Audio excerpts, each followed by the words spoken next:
Hello, everyone. Welcome to today's workshop, Introduction to Conda and Tool Installation. My name is Grace. I am your instructor today.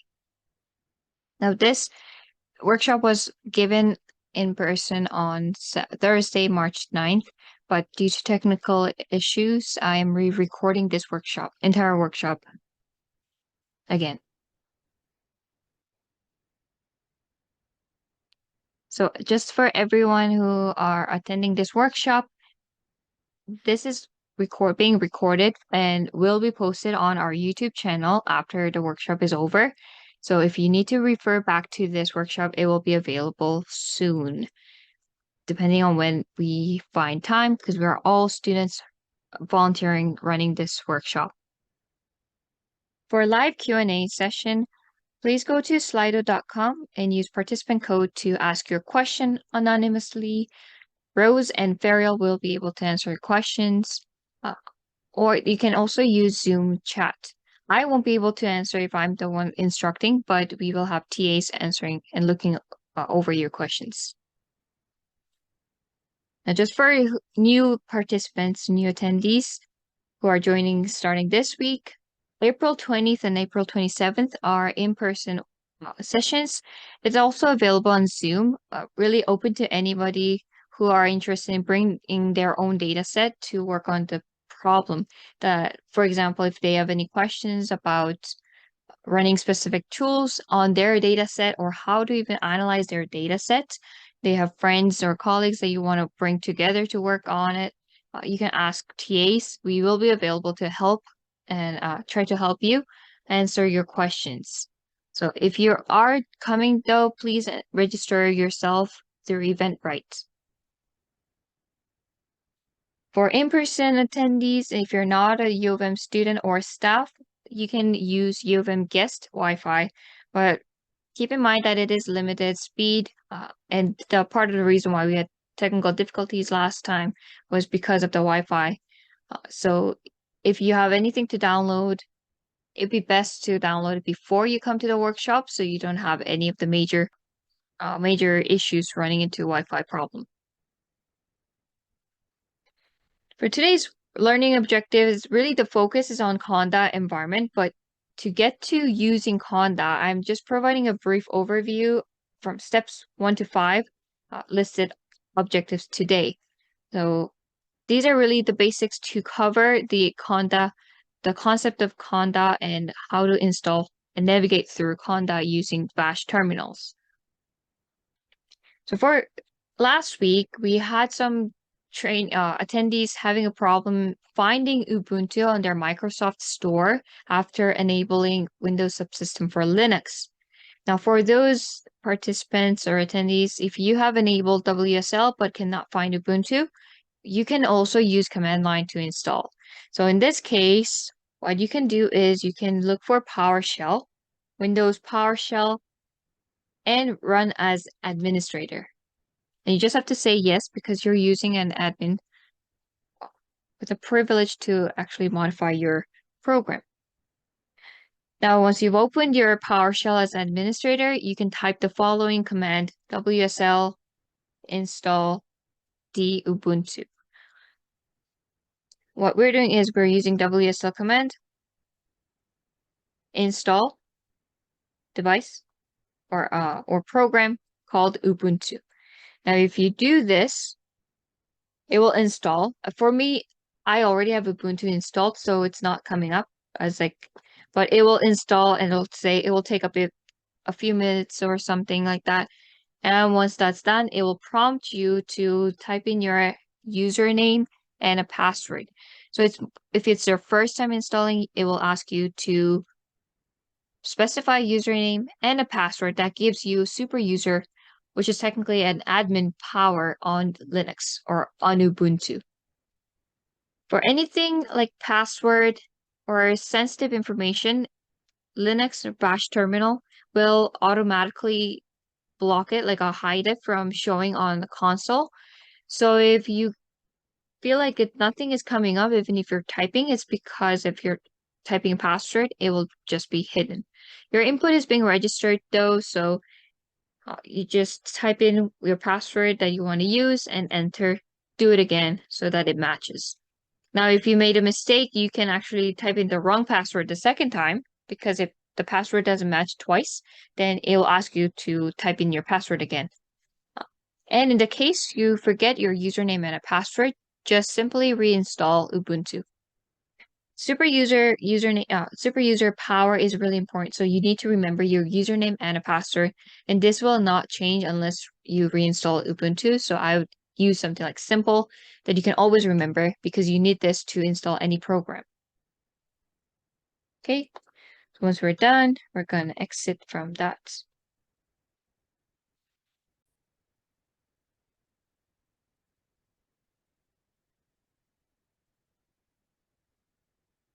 Now, the next important aspects of this workshop is actually learning how to use GitHub, what's the purpose of it, and how to download files from there. Just briefly introducing you to Git and a whole version control, because GitHub is really used for version control, and it is a hosting website for Git.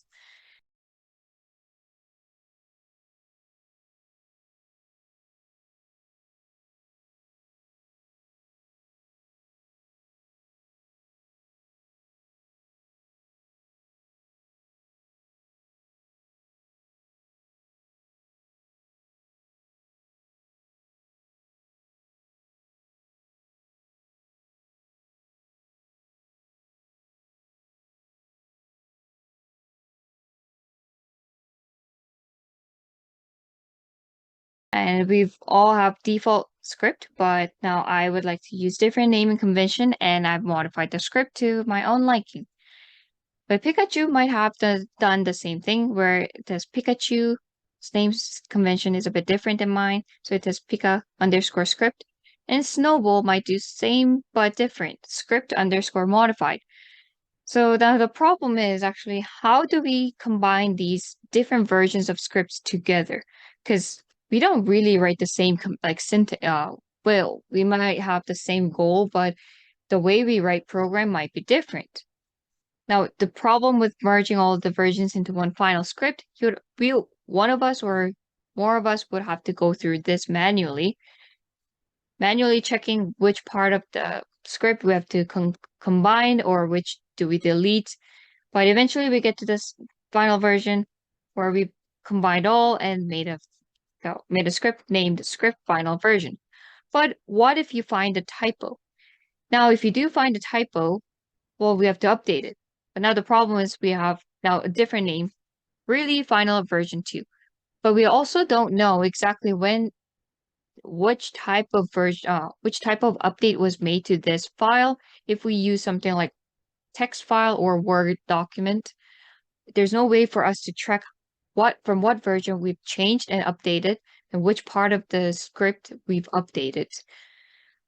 Now, to make it easier to control and track changes, Git is developed. It is an open source version control system software, tracks changes. And these changes are tracked for easy comparison. And this is one example of how to view changes using Git. It will show you anything that was deleted from one person's script or one person's program. It will show as minus beside the line number. Also have it highlighted as red. Whereas on the right side, someone else added something. So it will show up as a positive sign beside the line number and green, color-coded. Also, if something is coming right after this line, but it's not really relevant, it's empty from this one person's command or one person's script, whereas the other person included more lines underneath that right away, then it will actually do a batching where this part looks like it's going underneath this. So it's really easy to compare. And if you like to if you like the changes, then this will all be merged into one final version. So this is done using Git, and it's pretty much automatic after you've manually verified, or you've verified with your eyes. So, and you can find out what was changed in each update as well. So this is an example of a GitHub page where it's showing you commit really indicating the changes made, and when the update was made on what, and also who made the changes and when the change was made. And if you'd like to go in deeper, what kind of change was made, you can actually click on this and see the track changes as shown before. So this is really GitHub is really useful for that because it is a Git repository hosting service with web-based graphical interface. It acts like a website itself.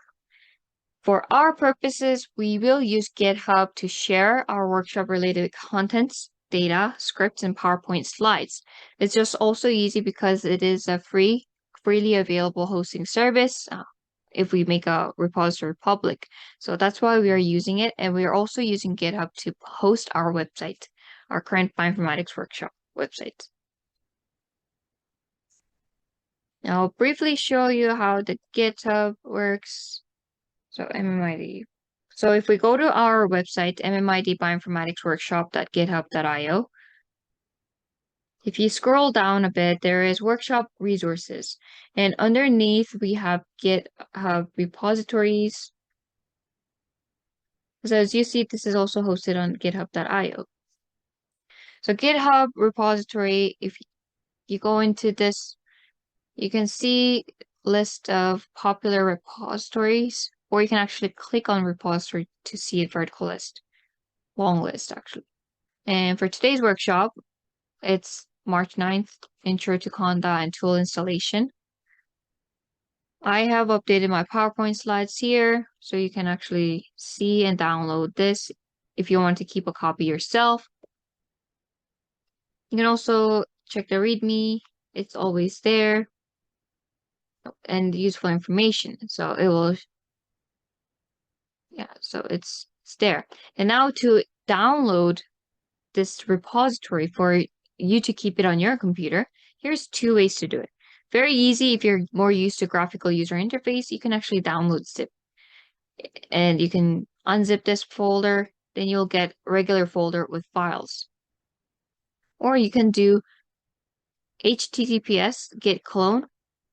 So say you like to use Ubuntu and you're more familiar with command line, you can go to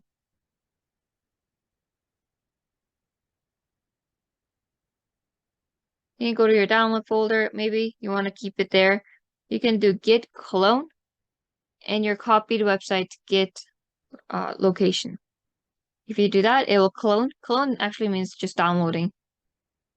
And now we have the git folder in here. If you go into this folder, you have downloaded the license README file. You see the whole thing. And you can see the markdown file and so on. So this is two ways to download stuff from our GitHub. Now, if you go down further, we have our old repositories. So old YouTube link, because at last year, resources are available here. You can do Git repository. And for the one that I'm going to talk about today, really more on Conda, it will be available here as from Jill's last year's lecture, Introduction to Conda. And you can do the same thing. It is much more information. So Jill made a very thorough documentation on all this in her slides, how to work with Conda and what it is. So if you like to keep this repository in your own folder, in your own computer, you can also do the same, download the zip, or you can do git clone and copy this website. Really, that's how to use GitHub for our upcoming workshops. So if you need to do anything, feel free to use those two buttons. And I guess another thing I wanted to kind of like introduce you to is most of the bioinformatics tools are available on GitHub.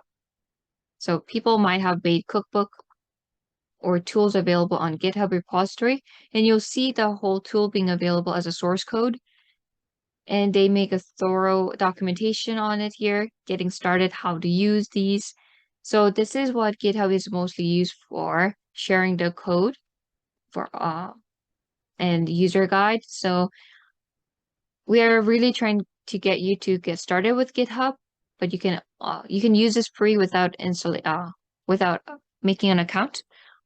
But you can also make an account and really get started with Git by forking, so like making branches and making copies. And this is what developers would be using mostly.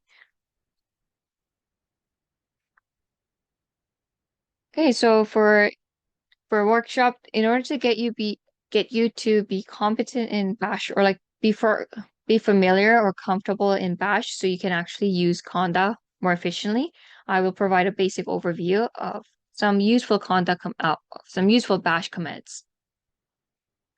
So really the basics of Bash or any other programming language, the prompt or console always has a prompt. And prompt usually is including username, computer name, and your current directory. And $sign is the prompt. So $sign is a prompt for Bash. It indicates where you can put your input code.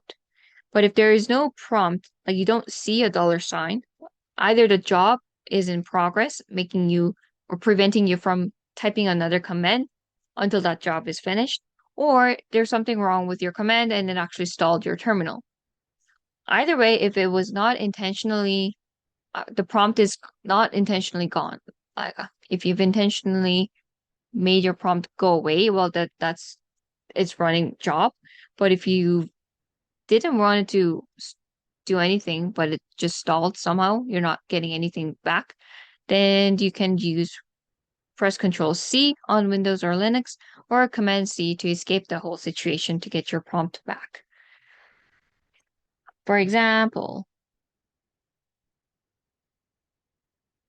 let's say here, I'm typing this hello command. So in console, it should print out hello.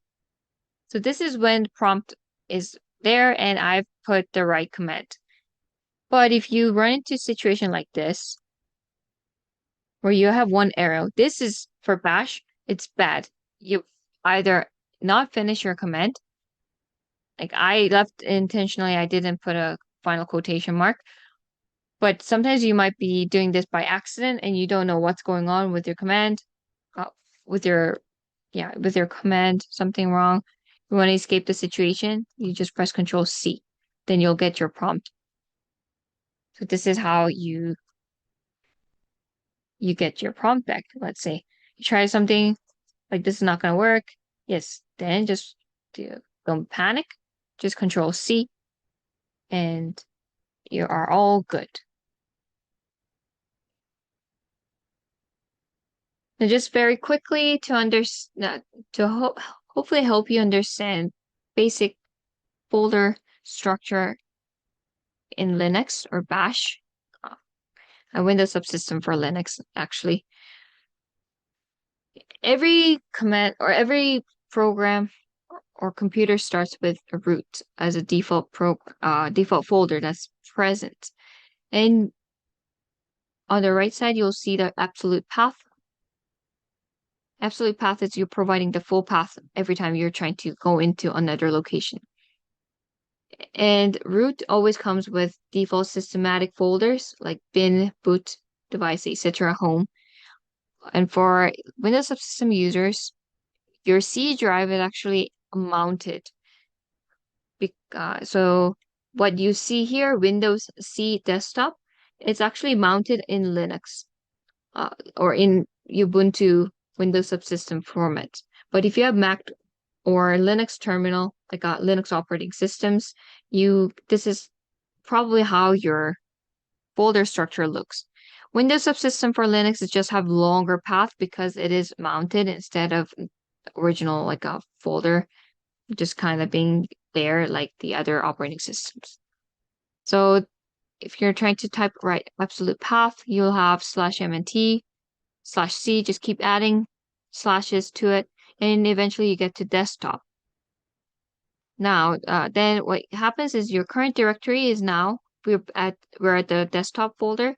Our current directory is /mounted C users cog desktop folder. If I were to use a relative path, relative meaning from current location, if you want to go somewhere else, our current location is always indicated by dot or period. Now, if I want to go up a parent directory, I will use dot dot slash. If I want to go back all the way to the root, just using relative path from my desktop folder, I will have so many periods here, dot dot slash, and so on. But there's also another way to specify using relative path. So desktop, if I'm from desktop, I want to go to my download folder because they're technically at the same level, but I have to go up a parent directory and come back down to the download folder. In this case, you can do dot dot slash to go up a parent directory and type downloads, or you can also use absolute path of specifying the full. So that's how the folder path works, bash folder structure works in Ubuntu.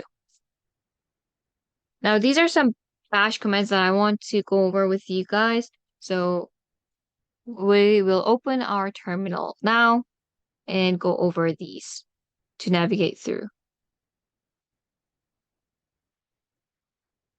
Okay, so let's start by print working directory. So we don't really know, when you don't know exactly what location of folder you are in, what's your current working directory, you can print working directory by using pwd. And right now it's telling me that I'm at root because I'm at slash. And I also did that by intentionally. So if I do list, I will see nothing but the so many different systemic folder and files. Now list is list directory content. You can say by using ls, it's a short version of list. You can also do a vertical list of files by doing ls-l. So that means list files in a long format. And it will show you the permissions and the your folder when it was made and files and the list of things in vertically. I personally like this better than just listing all the folders because I like to work down like in a list format, like a long format vertically. And I also like to check when the date was, what date it was modified or created. ls-l seems like it's a bit too long, too many typing for me. You can also do this, double L. Now, double L is the same as ls space dash L, but just short version. So I can do double L and I see the same thing. And if you want to know more functions, you can do ls dash dash help to see what the command is available. And so there are different options available. You can choose. Now, if I want to change my directory, I don't like being in the root because I really don't have much permission to do anything. It's systematic, so usually very limited permission is available.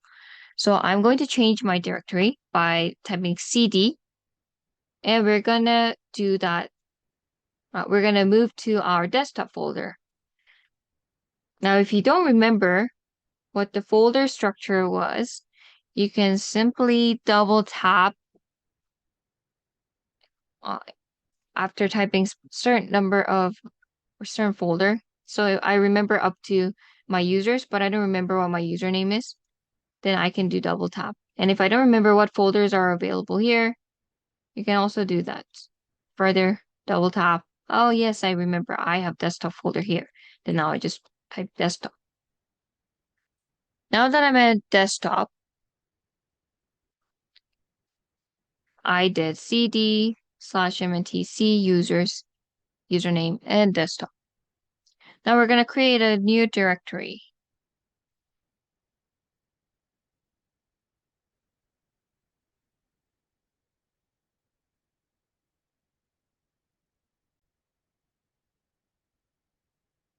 I'm going to make a directory, and to create a directory, you can use mkdir.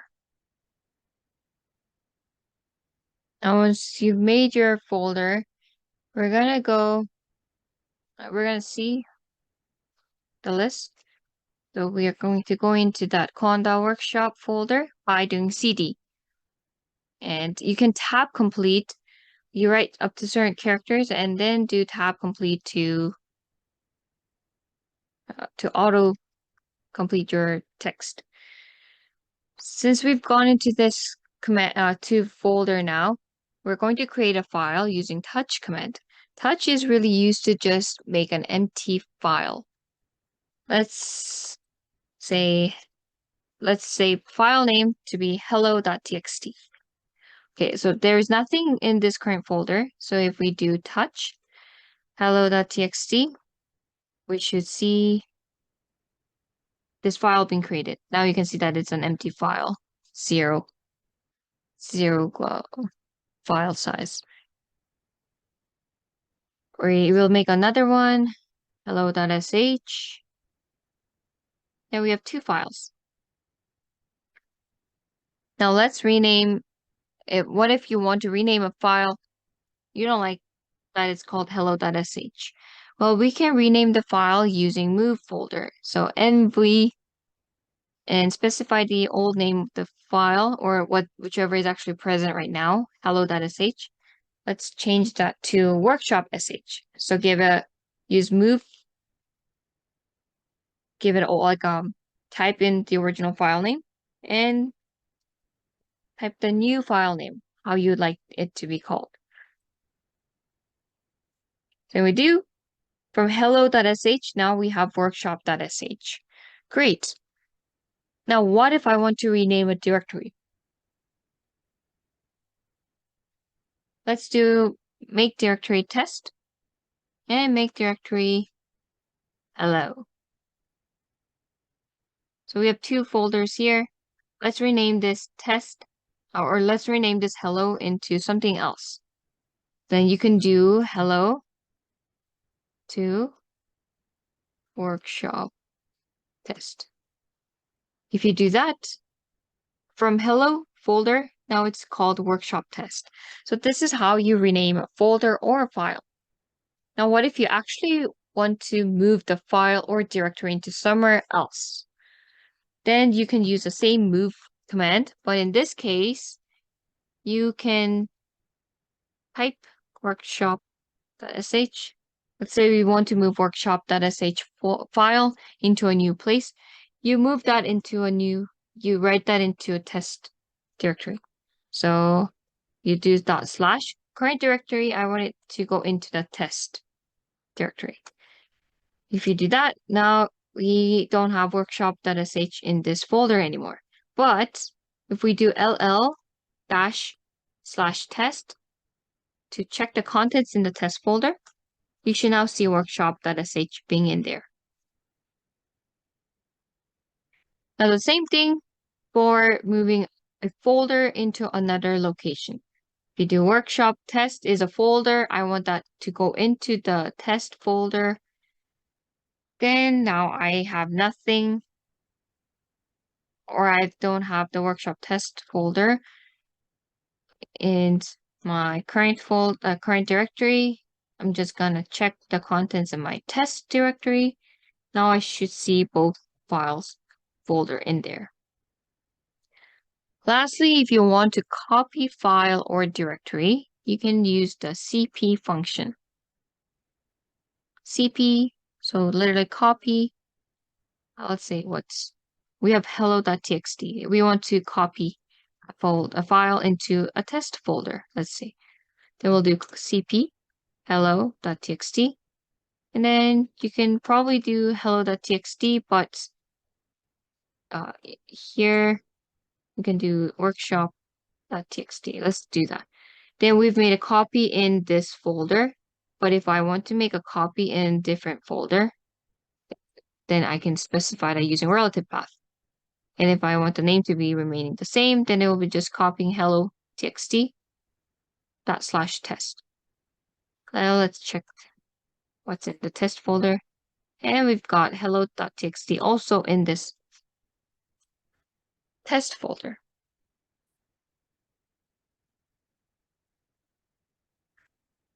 So really that's how it is. That's how simple it is to navigate through and just basic create files and folders and change your directory, print working directory. Now, once again, if you want to know where you are, well, for Ubuntu, it actually shows you the whole path, but you also have an option to set it as like just show one path, like a one path current folder. That's totally up to you how you set it up. Mine is set up default and I have the full path listed. You can just check your full path through using pwd command as well. And the last part of Bash introduction is really just terminal permission structure for files. File information and permission. You've already seen this format by me using the long format of file information, like list command. Really, every file comes with owner and user group. So owner is who owns the file. So if this is your computer and you're the admin, any files, folders generated in this computer will be yours. So you're the owner. And the group is people who are included in your group, like in your work group. So it could be your like research lab. If you're sharing computer, then you could be your research lab. That's a group and you're the user. Or if for this one, because I'm the admin and the only user of this laptop, I have myself as a group. Right beside is the file size. Right now it's 0 because technically that's empty. Date and time created, when it was created, which is sort of useful when you want to see how old the file is, and the file name. Now, the most important part is the permission, actually. So permission comes with triad option. So where you have owner, group, and others. These are represented by symbols of triads, R, W, X. So R is readable, W writable, and X executable. So if you have triad, so RWX, first one belongs to owner, second one to group, third one to others, so like public. Now, if you get something like this, no permission. This is absolutely no permission. You have no reading, writing, and executing ability. In this case, you would not even see the file that exists. Let's say, if I go to my root, you see how some here RWX, W is not even possible in systems. I can't even do that. Like I can't even write or edit, but I can still execute and read. So this because I can read, this appears here. If I don't have R permission here, then I would not be able to find that or see that on my list. Symbols are also represented in bits, so you can add these numbers together. 4 is R, 2 is W, 1 is X, and repeat it. So 4, 2, 1. If you add that all up, 7 is complete permission, whereas 1 is just for writing, executing, 2 might be for writing, changing, editing, and R for reading. So to change your permission, you can do chmod, change mode, 755 as an example here. This in triad is shown as owner have complete permission, but group and others cannot edit. You can change mode by also using A plus, A minus, or WXR. So this A means like give it all, everyone give the same permission, WXR. And you'll see the triad being complete permissions. Chmod command is also, it's a command so you can look for, you can do chmod -- help, and the manual file will show up what kind of options you can use.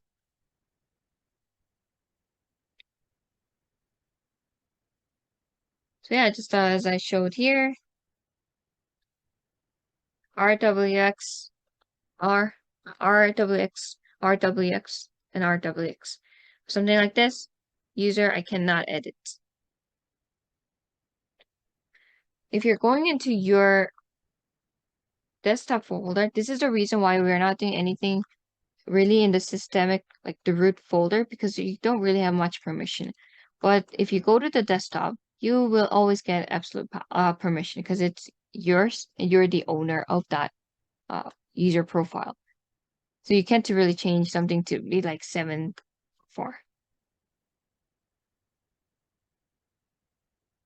Like, you can't do that. It will still show up as complete permission because you are the user and a group. Okay, now we're getting to really the highlight of today's workshop. Uh, so before I go into the Conda workshop, I wanted to draw your attention to Conda guide that was made by Jill Rumor, our co-coordinator last year. And she gave an awesome lecture for the MMID coding workshop, and she provided the awesome thorough guide with screenshots and very thorough details on how to install and run Conda environment on your computer. And as I showed previously, this is available in our GitHub website. So I highly recommend the ones that I'm touching about today is really simple, but if you want very detailed overview of Conda, I recommend you to go read through. It's an easy read. And also she has an awesome lecture that she gave. It's available on our YouTube channel. Now, Conda basically is a tool shed. It contains multiple tools that are wrapped in a Conda package. So every software, when it's first developed, it comes in a source code. So source code is really how most programs run in the background. But what developers do is they first develop a source code, and that's how it's operated. So if you are using command line, it's more beneficial. You can access certain tools much faster than anyone else because graphical user interface is usually developed after the source code has been circulating for a while, because it is another layer of work. Usually some people just generate source code and that's how they release a program, never really go into that detailed work to generate a graphical user interface. As such, Conda is the same. So source code is available, but Conda is a package managing software. It's package managing software. So it has different channels for different software that people have wrapped in a Conda package. It is easier to manage than everybody installing the source code because dependencies are already set in this Conda environment. So the notable 3 Conda channels are Conda Forge, really the most dependencies like Python dependencies and CRAN packages are available here. Bioconda is for most bioinformatics packages are available, like Solver Star, Samples, DC2, Minimap2, FastQC. Those type of tools that we are mostly going to use are available in Bioconda channel. And then by default, packages are all available on Anaconda because it is really the tool hardware stores. So it has everything in it. So you have Conda. Mini Conda includes Conda plus Python and base packages. And Anaconda is containing everything. The concept of Conda really comes from, like, for me, I make an analogy against a share home. Like, when you become an independent, when you decide to move out from your home, like now you are grown, you want to support your own living, but before you want to start in a small house, maybe, and you go into a share home. Share home usually have like one bed, like your bedroom, but you need to use washroom, you need to use sink, you need to use laundry machine and kitchen. But if you're living in like a share home, you don't really have a room to put any of these into your bedroom. You only have space for one bed. So how do you do it? You actually share. You share the bathroom, you share a sink, the laundry machines, and kitchen. How do you do that? From your room, you move into this bathroom, then you come out and you go into sink, then come out, you go to laundry room, then come back to your room, and so on. So what I see Conda is the same as that. You're activating tool by going into each room you've used it for a while, and you deactivate by leaving the room. And you repeat that process for any of the tool you need to use for bioinformatics analysis. So by having a Conda base, it's really easy to maintain all these tools into a separate room, and you always have your home to go back to. The reason why we use Conda is more because it's easy to maintain, but also dependencies are already set. And if you want to make your pipeline, if you become a computational biologist or bioinformatician, you later want to develop a pipeline that's shared by everybody. If you have Conda included as in your pipeline, everybody will have access to the same tool and same type of command line that's being used. Otherwise, if you are just using the basic source code, everybody has to install their own dependencies again and again for different tools, and that's just too many of them. But by having Conda already it solves that problem because dependencies are already available as part of the Conda environment.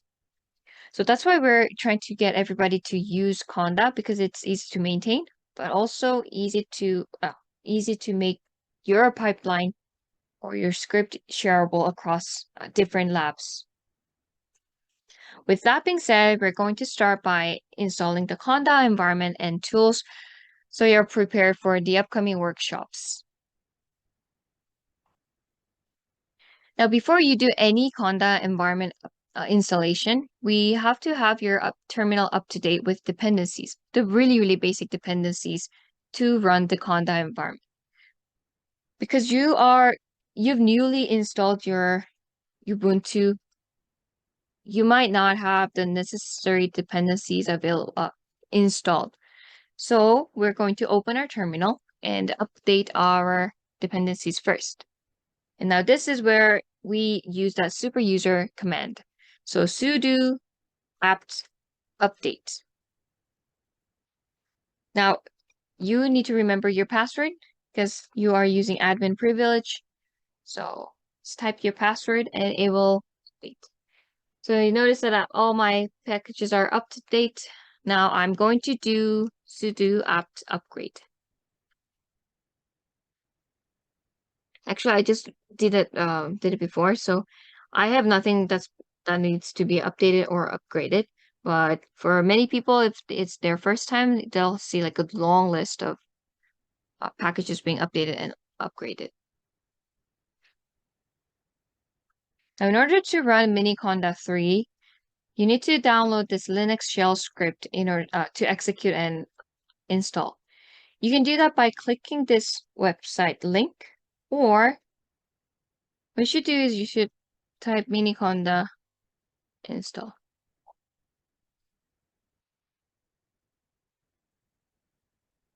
And the first thing you see, click on it, the Conda documentation, and voila, here you go. So you click on this to download Miniconda 3 Linux 64-bit because we are using Linux Linux Ubuntu. We need to download this version. We're going to use bash to install. Now, once you have it installed, it should be available in your download folder. Now we're going into the downloads folder.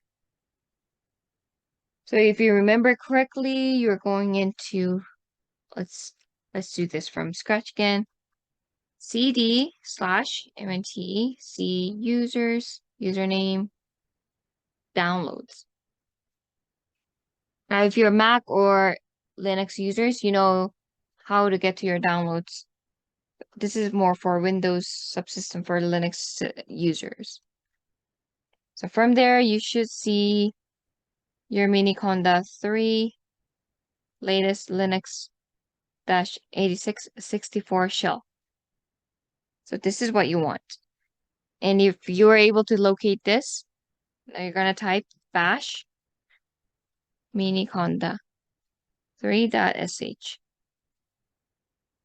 The word bash is just telling that this is a bash script, so run the script using bash. And if you do this, it will install or start the installation process for Miniconda 3. Now this is a bash prompt, but if you see something like this triple arrow, this is a Python prompt. It's telling me to proceed. I need to press enter and do that. You can read through these legal end user license agreement. You can scroll up and down. You can type Q to quit and just go all the way down to the bottom. Now it's going to ask you accept the license terms. Type yes. Now by default, it's going to update, install my Miniconda 3 in this location. I'm just gonna use a default location, so I press enter. If you don't like this, you can Control C out.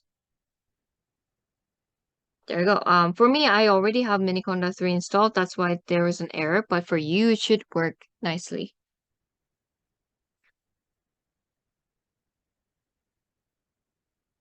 Okay, so installation should take about 1 to 2 minutes. Should be very quick. And if you're asked to initialize, it will ask you to initialize. Just press enter, or like type yes and press enter. Then you need to close and reopen your terminal for the changes to take effect. Okay. So now I am going to verify installation by checking the Conda version. If Conda was well installed, you should see this output in your console. So I have Conda version 23.1. If you don't see this, there is a problem. But if you see the version, then you have Conda installed properly.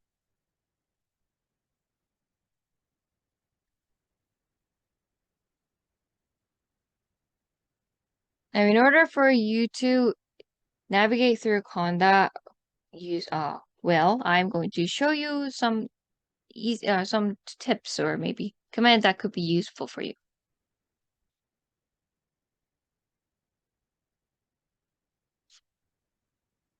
Basically, any software or any function, any tool or command on terminal will always have some kind of manual page that shows help, like how to use and what kind of options are available. And that's you can get that by typing conda -- help, and you should see this list, what each command is for and how to use it. That's under usage. The next, Conda has 4 commands: create, list, search, install, update, and remove. So this is also a command. So Conda itself is a command, but these also are an additional command. So you'd have to do Conda, create, -- help, and so on. So let's say I want to know how to create.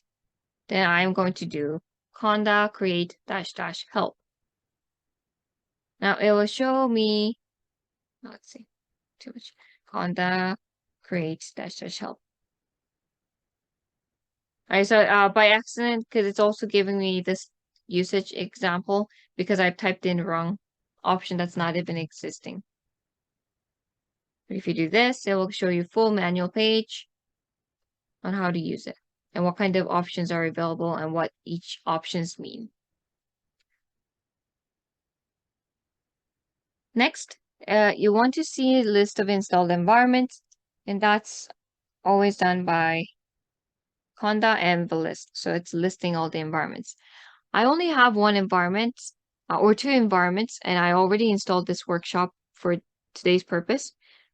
But right now, what I am at base, because this asterisk indicate that I am at a base. And so I would use /home, SCOG, and Miniconda 3. That's what my activated environment is currently at base. Now search for Conda packages. This is not available for now because I haven't installed any packages. So but that will come later, more useful. So to get started, we're going to install Conda environment. So here, what you want to do is you want to use the core command create. So Conda create -- yes -- name Conda workshop.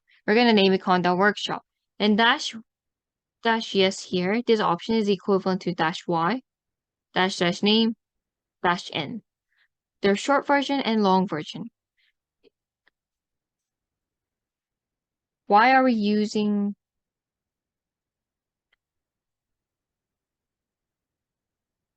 I want to name this environment as Conda Workshop, but if I don't use yes option, it'll actually prompt me to say yes or no if when I'm doing this. See here, it's asking me for permission to remove existing environment, yes or no. If you don't like being asked, you can actually just specify it on your one-line command. For me, it's removing existing environment because I already have this installed. If you don't have any like that, it will just install it, but you probably want to use -y -n conda workshop, and it will install it for you. Now, once you've successfully installed it, it will show you how to activate that environment, also deactivates. So we will activate that Conda workshop environment.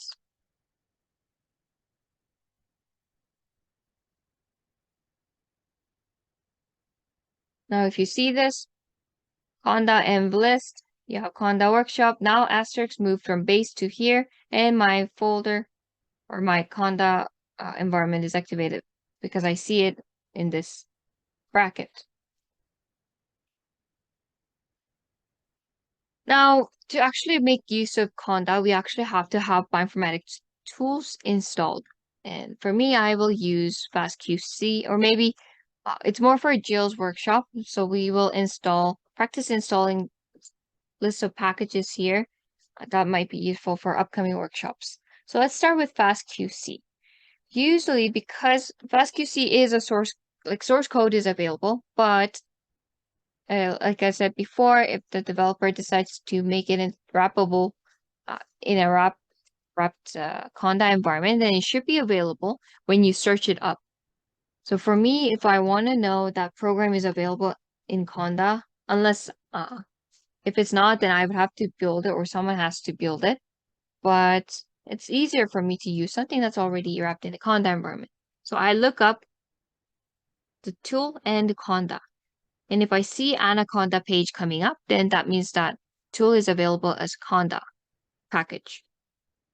Now it will show you what version it is currently, when it was last updated, how many downloads have been made, who's the owner or who made this tool, and how to install this package. So yes, I found this package online, and it should be we should have no problem we should have no problem installing this package. So we're gonna check which packages are installed in our workshop environment. Currently, there's nothing. Let's see. So if we do that, conda install -y or yes, -c bioconda, fastqc, right? Now if I press enter, it will install all these dependencies and dependencies and my fastqc package. Now if you do conda list again, you'll see all these packages that appear. And FastQC is obviously the one I was most interested in, and I see it's under the channel Bioconda. Now these are all installed. So this is really how simple it is. Really easy to use Conda environment. If you want to check the tool command to how to use it, and if it's properly, the package was installed, you can do, once again, FastQC. That should help to open up the help page.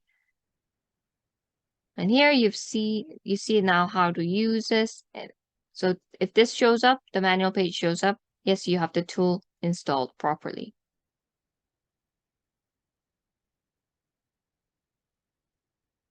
Now this is just a tip for anybody who will run Conda environment often, because if you are the one maintaining the Conda package, it's really important that you regularly check if there's an update, because updates are usually meant to improve the package or improve the software. And if nothing is, if your package is not updated for many versions, maybe it's 10 versions behind, you'd have all these vulnerabilities, like let's say something wrong with it, there's like full of bugs that's been developed over the years. You have all that problem because you didn't update it.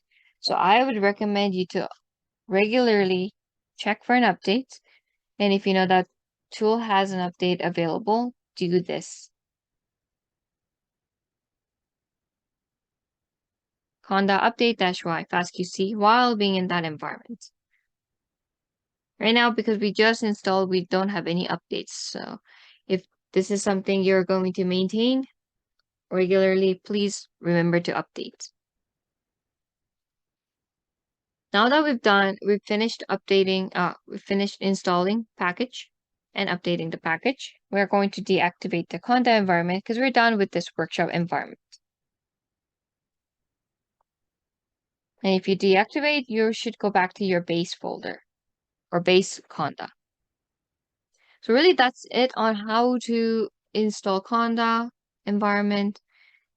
You can make multiple depending on your own usage. Maybe you have one for virus, so you want to keep all the virus Conda package in one Conda environment.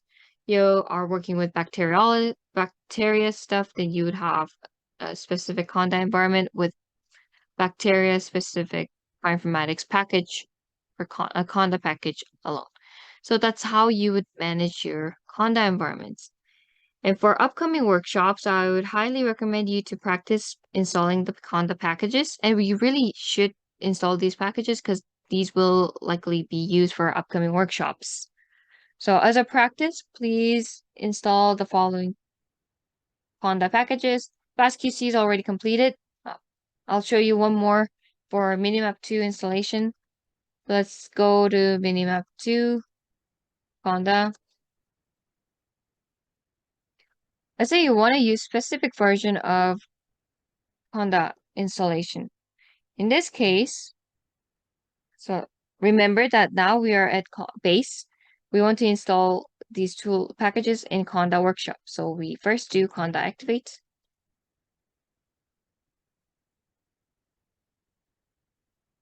Conda Workshop. And then now we're going to do Conda install -yes -c, the channel for Bioconda, Minimap 2, and you do double equal sign to specify the version. Like you see here. And if you do this, now it's going to install.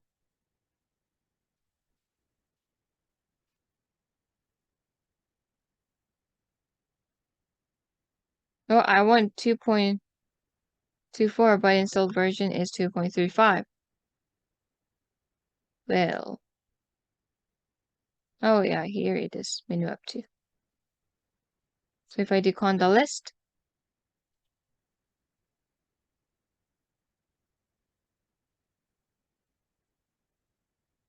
did it work? I don't think it worked. Well.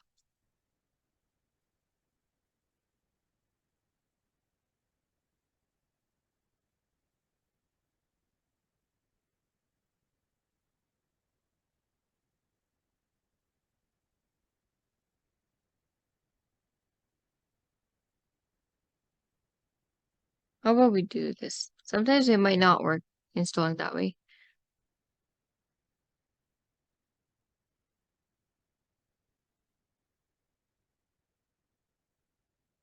Let's see. Now it worked. Okay. Okay, so this version specification might not work for certain ones. But at least we got Minimap 2 installed here, and we see Bioconda channel, FastQC there, so on. So as you see, it's really simple. So I highly recommend you to practice doing this before you come to the next workshop. So for today's workshop, we cover all these learning objectives. I hope you've got something out from like Conda environment and tools, and you're more familiar with navigating yourself through the terminal. And once again, the helpful resources are the same as the ones provided last week for the Bash workshops. Once again, anything that really is useful and attracts your attention, that's one of the best resources you are able to find. And that's really how you get started. The more you practice, because coding is a language essentially, you're learning programming language. The more practice you do, the more familiar you get, and the more easier it is for you to work in terminal. As for helpful resources, Conda, definitely recommend going through Jill's last year's workshop materials because it has a lot more information and very thorough documentation, and also some of the guides and cheat sheet that Jill recommended. Obviously, there are more stuff available, so if you if you come across something that's more interesting and more useful, definitely go ahead and use those resources. Any resource you can find, there are so many open source free resources available. So it is really easy for you to learn. So with that, I would like to thank you for attending today's workshop. And if you have any questions, please feel free to email us at MMID Bioinformatics Workshop at gmail.com. Now, remember to practice installing those Conda environments, and we hope to see you next week. Thank you.